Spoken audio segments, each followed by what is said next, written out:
Chapter 18, Part 2, Ponyville, Nightmare Night After Party.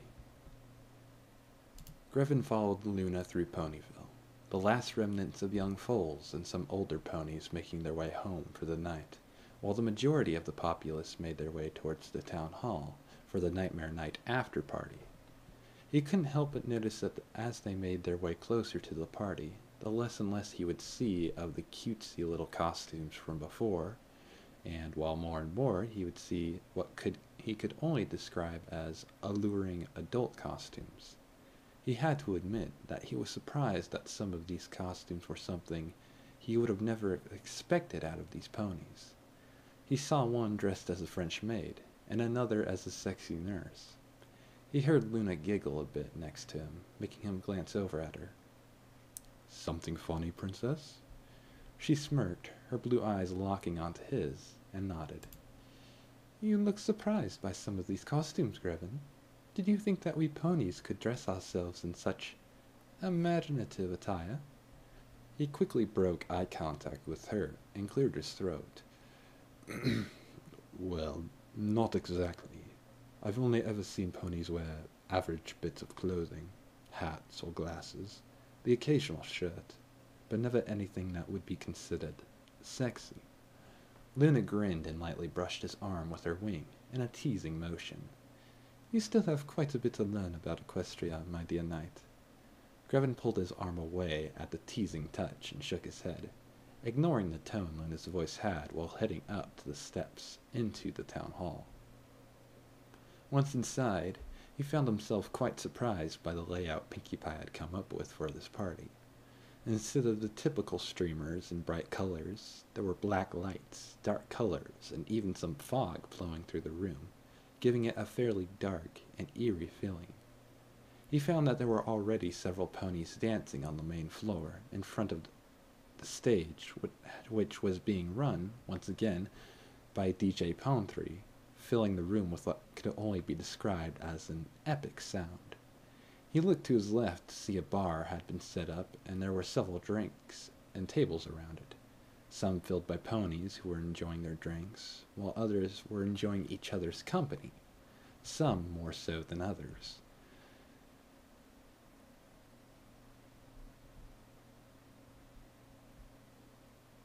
Though they were fairly well hidden in the shadows of the fog. His attention was pulled back to his more current surroundings by a soft cough and tap on his shoulder. He turned around, expecting Luna, wishing to tease him further, but instead of her, he saw something which caused a small lump to form in his throat. There Princess Luna stood with a sly smile playing across her lips as she motioned to the pony standing beside her. It was Fluttershy, but she was dressed in what could only be described as something that was beautiful, fitting, and heart-stopping. The cream-colored Pegasus wore a silken teal-colored dress that had brown accents swirling over it. Her hair was brushed back, and there appeared to be jewel-like leaves draped throughout her mane and her wings. Her smiling lips had a touch of earth-colored lipstick, and her eyeshadow was a beautiful shade of green that matched her dress. Her eyes themselves were shining brightly as she looked up at Grevin, anticipation and a hint of excitement showing in her eyes. "Hello, Grevin. I like your costume." She blushed as she allowed her eyes to move over his body, taking in every inch of him. Grevin swallowed the lump in his throat as a small smile came on his face. He leaned down to better speak to her over the loud music. "Good evening, Fluttershy. You look quite lovely in your costume."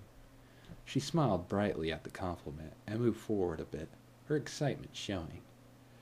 "You really think so? I tried to make it look like the dryad you described. You made her sound so beautiful, and I thought—" She paused as she realized just how excited she was sounding, before blushing and looking down, while pawing at the floor with her hoof. "Well, I thought that maybe you'd like a small taste of your home. You really like it?" She looked up at him with a small, innocent smile. He couldn't help but grin at her cuteness, and nodded, earning another big grin from her. I do, and I appreciate that you wish to help me remember the good things from my homeland. You'd look stunning in that dress. Her wings flared out a bit as she took a small step backwards, her cheeks rosy red now. I, uh, well, thank you. He didn't receive much time to further the conversation, though, when Luna bumped aside with her hoof, drawing his attention back to her. Don't look now, but you have more company. He blinked a moment as he rose back to his full height, his eyes darting around a bit, trying to see through the fog-filled room. Who are you talking about? His answer came when he felt a soft, yet muscular form slam into him from behind, wrapping its arms around his shoulders and neck, while growling into his left ear. He could feel the soft coat of a pony on him, and the sensation of her wrapping her legs around him was enough to make him stumble a bit before regaining his balance.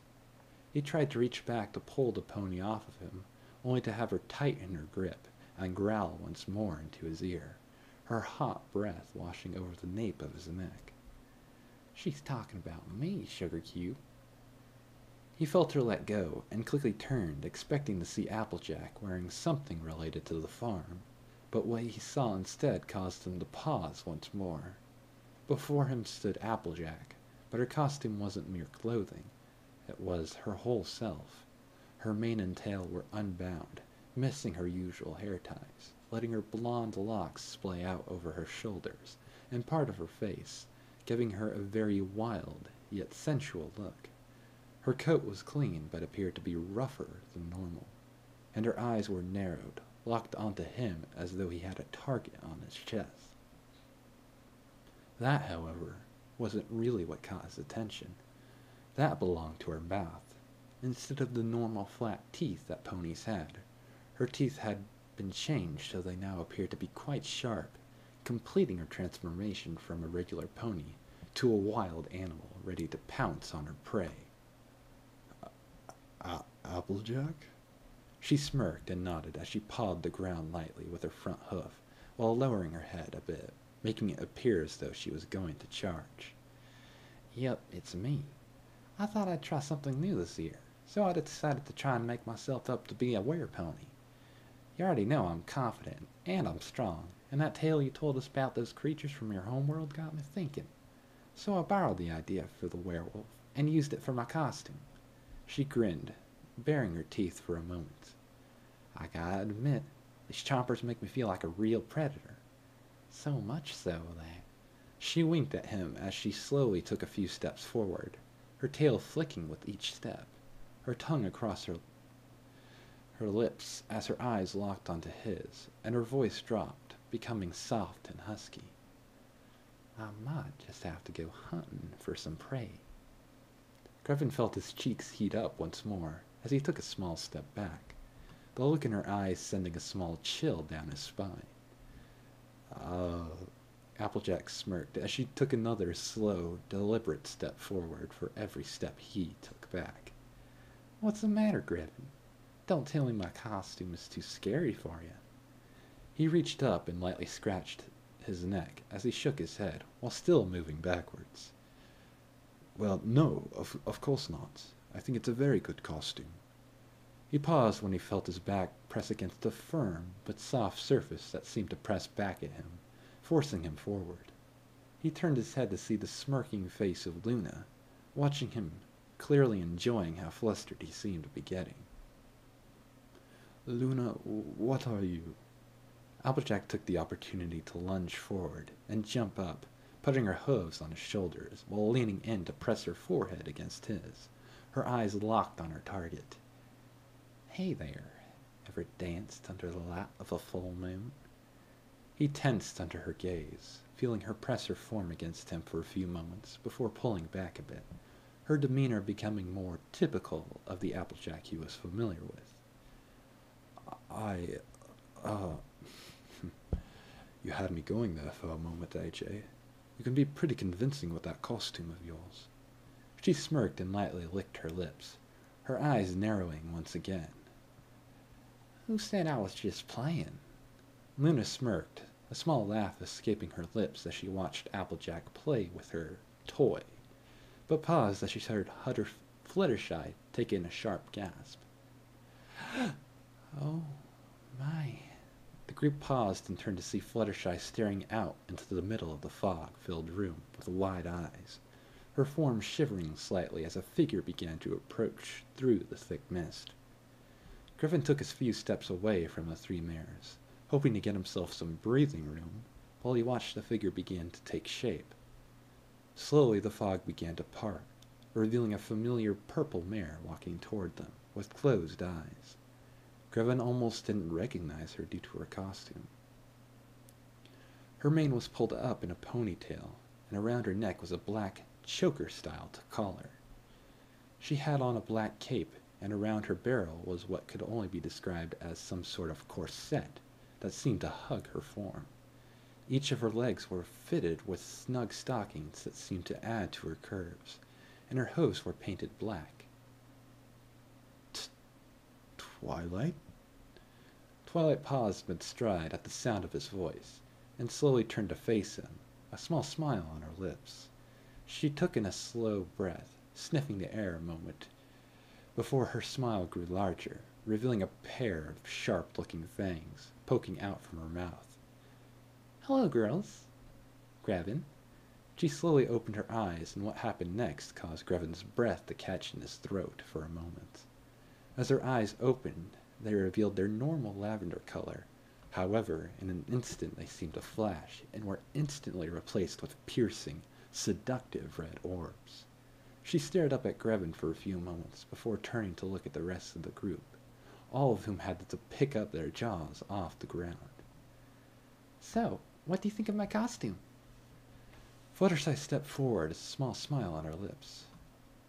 "Twilight, it's amazing. You look so different. Where did you come up with the idea for this?" Applejack nodded as she sat back on her haunches, slightly miffed that she had been outdone by her friend. "Yeah, Twi, where did he come up that darn outfit?" "The same place you two did. I took it from one of the creatures Grevin told us about. The vampire, or vampony in this case. I even found the spell that gave me some of the traits of a vampire, such as my red eyes and fangs. I like your costumes too, girls. It looks like all of us put some great thought into them." Luna smiled and stepped forward. "That is true, Twilight Sparkle. All three of you have put quite a bit into your costumes, and, I must admit, I think they are all quite good. Tell me, Sir Hades, do you agree?"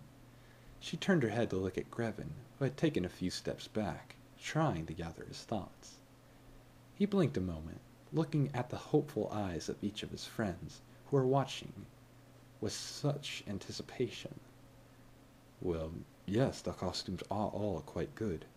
I'm very surprised how much detail you were able to give them with the simple descriptions I gave." The three mares smiled in appreciation, and let out a small breath of relief as he felt himself finally begin to relax. He turned towards the bar a bit, and glanced back at the girls. "I think I need to get something to drink. If you'll excuse me, I'll—" "I don't think so, Sir Hades." Luna stepped forward, her wings extending out, giving her an imposing form, the fog of the room spreading out before her.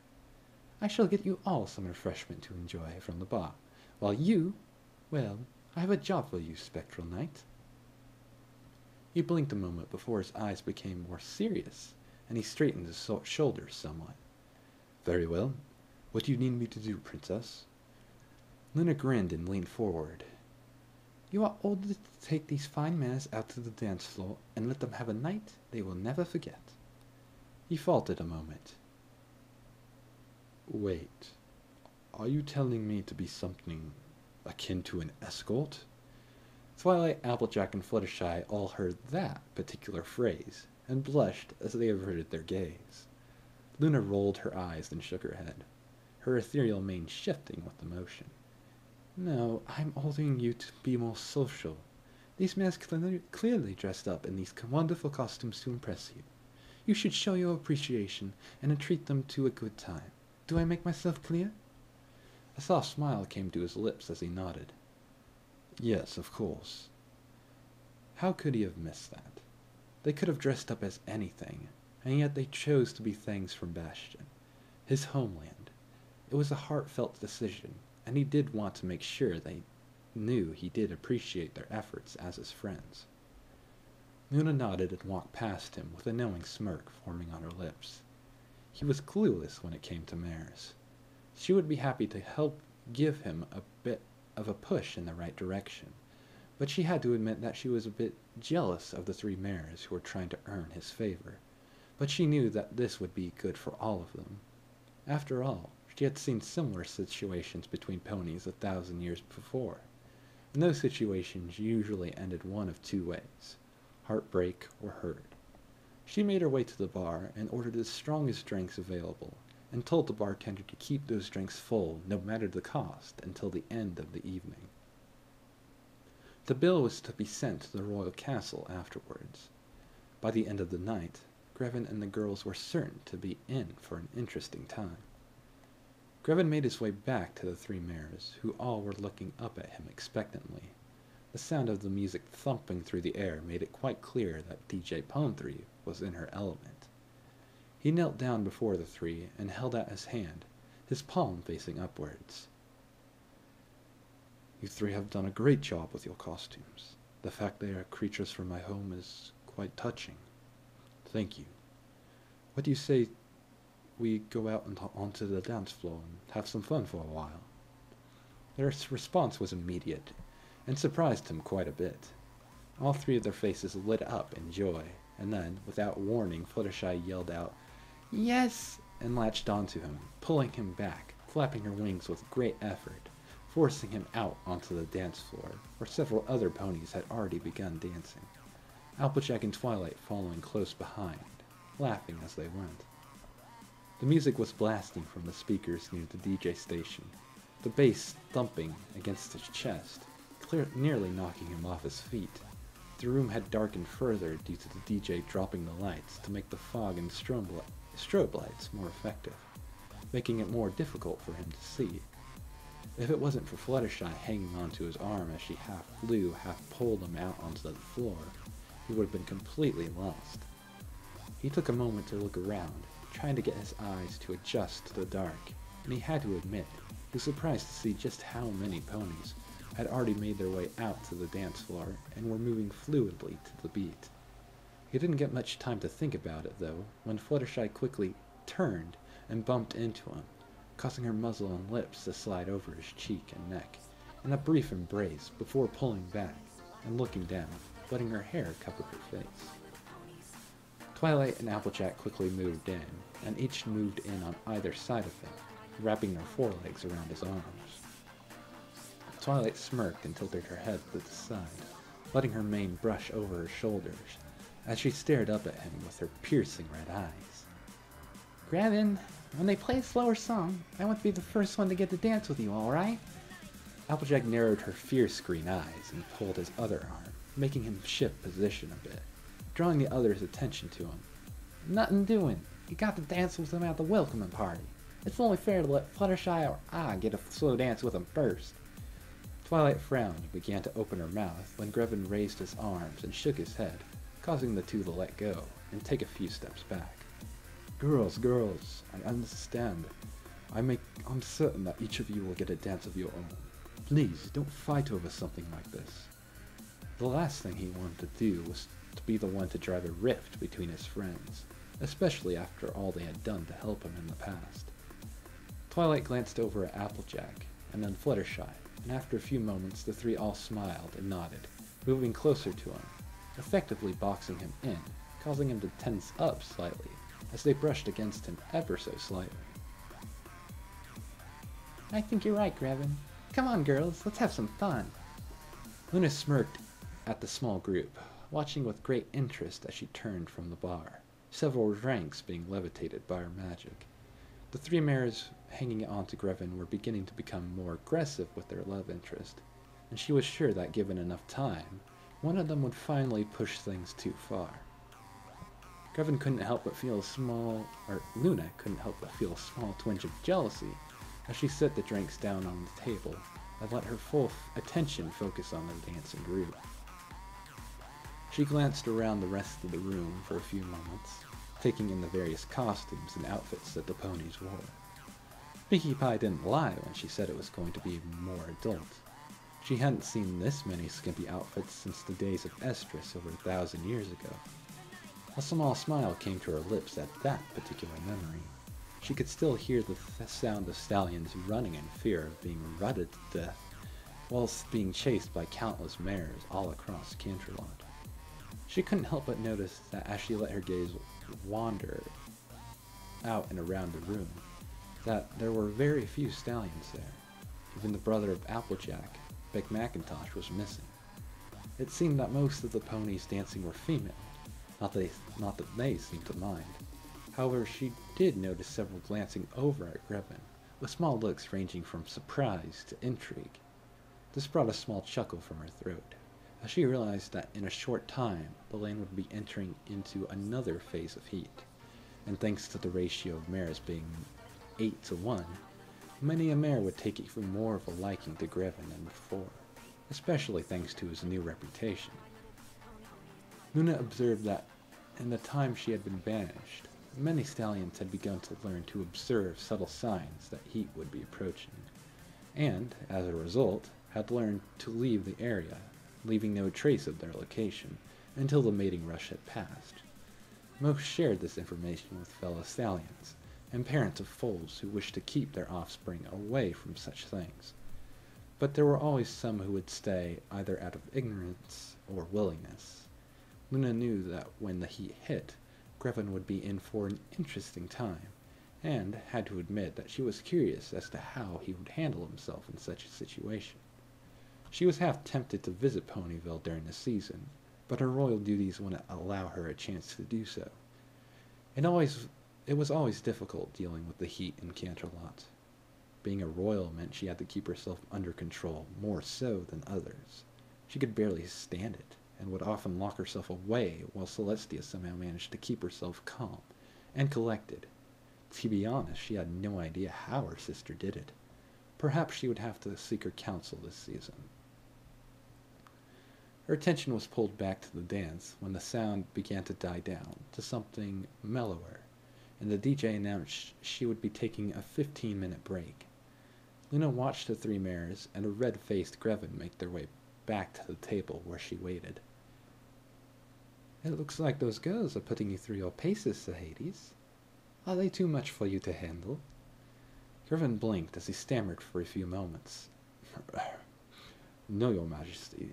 They are all quite good dancers. I just need to improve." Luna smirked and glanced at Twilight, whose own cheeks were a bit red, and sent her a small wink. "I see. Well, hopefully you will have improved enough to dance well at the Grand Galloping Gala. That is where I will most likely see you again. Until then, it is time for me to return to Canterlot." Fluttershy frowned a bit, her mane a bit tousled from how she had pulled Grevin onto the dance floor. "Oh, Princess, do you really have to leave now? We haven't made you feel unwelcome, have we?" Luna smiled and shook her head. "No, of course not, fair Fluttershy. I simply have other duties I must attend to. Ponyville has truly given me a night I shall remember for a long time." She paused and glanced over at Grevin, letting her tongue flick over the bottom lip, ever so slightly, as the memory from the clearing flashed through her mind briefly. "A very long time, indeed." She ignored the red flush she had managed to earn from the man, and quickly turned and motioned to the table behind her. "I've taken the liberty of getting you something to drink. Have as much as you like. The bartender has been told to not let your glasses be empty." Applejack smiled, her bright green eyes shining slightly. "Well, that's mighty kind of you, Princess. Thank you." Luna nodded, her smile growing. "You're quite welcome, Applejack. I do ask one thing of you 3 minutes, though." Twilight tilted her head, her curiosity showing. "What is it, Princess?" Luna smirked and lightly flicked her tail as she motioned to Grevin with her head. "He needs to have a night that he will never forget. I trust you 3 can do that." Fluttershy squeaked and blushed as she glanced to the man at her side, her sad eyes widening at the implication. A night he won't forget?" Luna managed to stifle a small giggle as Grevin took a small step back, raising his hands slightly, a small frown forming on his lips. Now, wait a moment. What do you mean, Luna? She smiled and stuck her tongue out a bit in a teasing gesture. I know that you've had many nightmares in the past, so I hope these mares can help you have more pleasant dreams, and thus a more restful sleep in the future. Applejack frowned and looked over her shoulder at Grevin, deciding to speak about it more with him at another time. She turned back to Luna and smiled warmly, her own cheeks flushing slightly red. No worries, Princess. We'll take care of him, won't we, Twi? Twilight simply smirked, letting her eyes flash as her fangs seemed to gleam a bit in the flashing strobe lights. Absolutely. You can count on us. Luna simply smirked and nodded. Good. Then I shall leave you for the evening. I trust that you will be able to show these fine mares a good night, Grevin. I wish you all a pleasant night and good dreams. She bowed to the group before turning and making her way to the door, passing a teal pony with an emerald cutie mark just outside. Perspective change. Grevin frowned as Luna walked away. Twilight, Applejack, and Fluttershy somehow surrounding him on all sides within moments, as if they were guarding a prized possession. He wasn't sure how he felt about the situation, and decided to do his best to get out of it. Girls, what do you say we have a drink? It's a bit warm out on the dance floor, don't you think? He slowly moved past Twilight, ignoring the way her tail seemed to brush up against his arm as he walked past. Applejack grinned and nodded. Sounds good to me. She hopped up onto a nearby chair and took hold of a mug, raising it into the air. Bottoms up, every pony. By now the rest of the group had taken their seats and raised their mugs to join their friend. Cheers! Grevin had thought he had been getting used to the taste of the strong drinks that Equestria had, but he quickly learned that he had been mistaken. While Applejack, Twilight, and even Fluttershy easily had taken several gulps of their drinks, he had found himself coughing and trying to catch his breath amid the strong taste and burning in his throat due to the alcohol. Did the princesses tell the bartender to double the strength of these drinks? Fluttershy turned and looked at him with a soft smile. Well, my drink didn't taste all that strong. Perhaps yours wasn't mixed quite right. Perhaps you should try another sip to see if it tastes any better? She took another small sip from her mug, before licking her lips and looking back over to him. That is, if you want to, I mean. He paused a moment and eyed the cream-colored mare carefully for a few seconds, a slight but worrisome thought flashing through his mind for half an instant. Was Fluttershy trying to get him drunk? Surely not. She was too nice to do anything like that. Slowly he nodded and took a smaller sip, and found that the drink was indeed quite strong, but it didn't bother him nearly as much as it did before. He gave her a small nod as he set his mug back onto the table. I suppose you're right. It's getting better. The normally timid mare grinned and ruffled her wings slightly as she raised her mug to let the bartender know they needed more to drink. Grevin, I was wondering something. This drew the attention of everyone at the table. Twilight and Applejack turned to look at her, noting her cheeks were beginning to become rosy, and her eyes were looking down at her hoofs at the table. What's that, Fluttershy? She smiled sheepishly, ducking under her mane. Oh, well, I was hoping to dance with you on the next slow song. That is, if the others don't mind.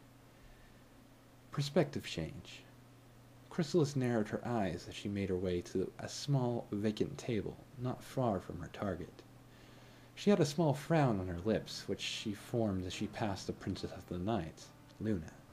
She considered herself lucky that she hadn't been noticed by her magical energy keeping her form shifted, but considering how hurried she appeared to be, chances were she wasn't even paying full attention to her surroundings. Slowly, she made her way through the fog-filled room. Her ears flattened against her head as she tried to ignore the loud, blaring music that seemed to be pulsing through the room. How these ponies could listen to such music she would never understand. It shook her to the core, yet these ponies so easily danced to it. She pushed those thoughts to the side, though, as she drew nearer to her target, but her frown grew as she watched the table he sat at. Specifically, the three mirrors that were there with him. Were these ponies his friends, or were they something more? Using her senses, she had gathered that there was indeed a romantic emotion in the room, coming from them, but as she tried to get a better idea of things, something caught her attention. She knew these mares. Indeed, it was hard to tell due to their costumes, but she recognized Twilight Sparkle, Applejack, and Fluttershy, all of whom played a part in her defeat in Canterlot. She felt her blood boil at the sight of their laughing forms, her teeth baring as a small growl escaped her. She was tempted to attack them outright, but she held back, knowing that that would not be a true victory. Her attention was drawn back to the man as he took a drink from his mug, the three mares watching him with smiling eyes. Crystal's eyes widened as a thought entered her mind. Was this creature so interesting that not only had he earned the favor of Princess Luna, but 3 of the elements of harmony? Just what was so special about him? Was he some sort of playboy? Was he really good in bed? She had to learn his secret. That's when a simple but dark thought entered her mind that caused her to grin. She would learn his secret, and she would get what she wanted from him as well. She would even get her revenge on Twilight Sparkle and her friends for their interference back in Canterlot. She would steal this male right out from under them and claim his love as her own, leaving them heartbroken. Then, with his power at her command, she would take back what was rightfully hers and begin to spread her hive until all of Equestria was under her rule. Oh yes, this was to be a most wondrous night indeed.